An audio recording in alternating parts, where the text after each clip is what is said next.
Sumubok, lumago, nalugi, muling bumangon. Ang negosyong nagsimula sa kalsada, ngayon may 10 branches na sa buong Metro Manila.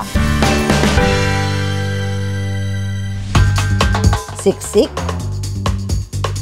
liglig sa laman, at naglalakihan.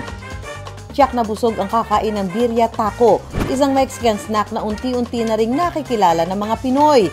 Sa presyong 149 pesos, hindi lang isa, kundi 2 birria taco na ang maite-take out. Yes, mga kumare, buy one take one ang atake ng birria taco na ito. Okay, ito mga kapuso, target natin makakuha na magka-tandem dahil buy one take one ay itong birria ng Senyor Birria. Ito, so meron na tayong kasama ngayon dalawa. Ano po ang inyong relasyon sa isa't isa? Mag-best friend po kami. Mag-best friend. Since when? Ano na po? 2 years na. Ang tagal, ang tagal na. Talagang. Ito na, tigay na natin nga. So, ang bigat. Ang bigat ito. Ayan. Buy one, take one. Kailangan matikman niyo po yan. Ay! Kaya ba ubusin? Pipilitin po. Pipilitin. Pero parang hindi kaya. Para hindi naman siya pang dalawang tao na po. Ito pang 2 tao, yung pang 2. Sige, tikim. Ang laki nga. Ba't ang muro naman yan? Masarap. Tikman nyo nga po ito. Ito kasi sabi, nakatikim ka na ng libre, nakapag-share ka pa.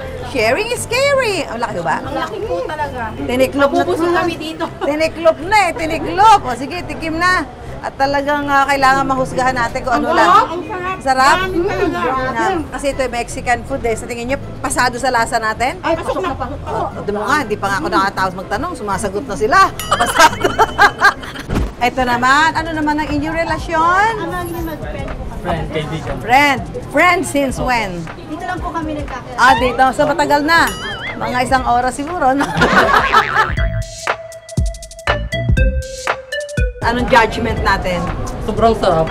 Sobrang sarap? Bagong panlasa para sa akin, pero sobrang sarap. Hindi kayang ubusin ng isang tao lang, kaya kailangan mo sa i-share. Sulit, di ba? Mexican dish pero pasok sa panlasang Pinoy. Walang kaduda-duda dahil ang may-ari ng negosyo, proudly Filipino.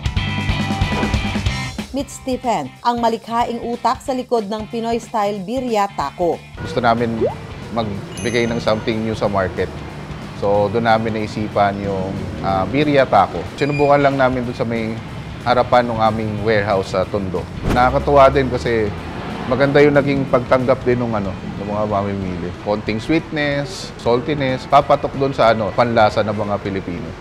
Ngayong umaga, ipasisilip sa atin ni Stephen kung paano niya ginagawa ang Pinoy-style birria taco. Keso, mais, pipino at sibuyas, ground beef, white birria sauce at orange birria sauce. Ipiprito lang ito ng ilang minuto at voila, luto na ang birria taco. Yung Pinoy style na beef, masarap, lasang-lasa, tapos malambot yung beef niya, malasa.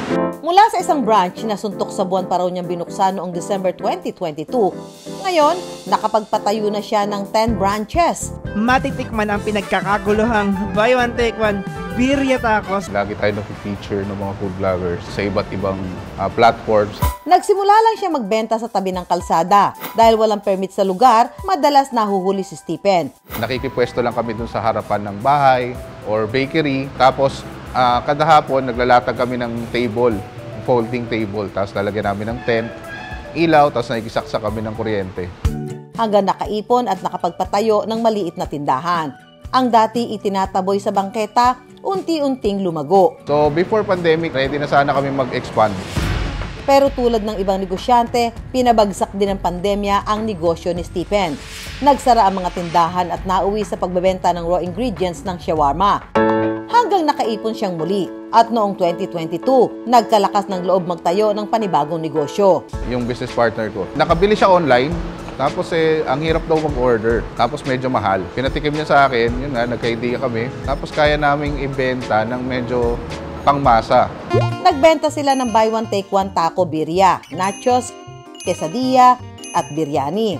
Lahat ng yan, 89 to 149 pesos lang kada order. Kasi yung mga products namin, kami mismo yung gumagawa. Hindi kami umaangkat sa iba. Komisari namin, sobrang lapit din namin sa Divisoria. Ayan. Kaya lahat ng mga nung raw materials namin, mura lang talaga namin nakukuha. Higit 1 taon pa lang ang negosyo pero palong-palo na ang kita. Tumataginting lang naman na 7 digits kada buwan. Priority talaga namin ngayon, expansion. Ma-expose pa yung Senyor Birria sa iba't ibang lugar. Marami pa kaming bubuksan. Maybe 3 to 4 months from now, siguro mag-open na kami for franchise. Yan, marami na rin mga nagtatanong for ng franchising kung available na. Sa mga nangangarap ding pasukin ang pagninegosyo, may isi-share si Stephen. Maging positibo lang tayo, huwag tayo susuko. Pray lang po tayo lagi. Continuous lang tayo na matuto. Galing dun sa mga struggles, hardships na dala nung hanap buhay. Kasama talaga yan. Pero ayun, wag lang natin kalimutan na matuto sa bawat struggles natin. Gawing inspirasyon ang mga kinakaharap na hamon. Ilang beses mang patumbahin ang mga pagsubok, huwag ding susuko sa pagbangon.